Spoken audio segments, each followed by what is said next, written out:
அனுமன் எப்படி பிறந்தார் தெரியுமா? திரேதா யுகத்தில் வாழ்ந்த சிவபக்தனான குஞ்சரன் என்பவர் குழந்தை வரம் கேட்டு சிவனை நோக்கி தவம் புரிந்தார்.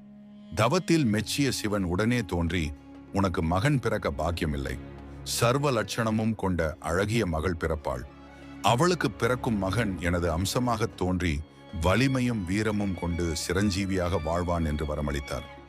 ஈசனின் அருளால் குஞ்சரனுக்கு பிறந்த மகள்தான் அஞ்சனை. மணப்பருவம் அடைந்த அஞ்சனை கேசரி என்னும் வானர மன்னரை மணந்தாள். திருமணம் முடிந்தும் அஞ்சனைக்கு புத்திர பாக்கியம் இல்லை.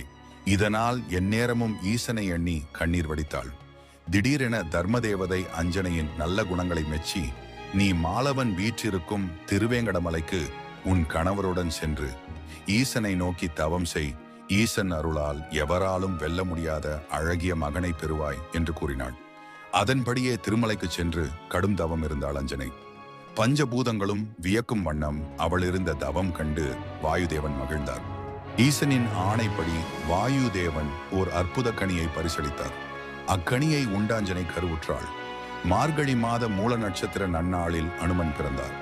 சிவசக்தி அருளால் தோன்றிய அனுமன் வாயுபுத்திரன், அஞ்சனை மைந்தன், ஆஞ்சநேயன் என்று திருப்பெயர்கள் கொண்டார்.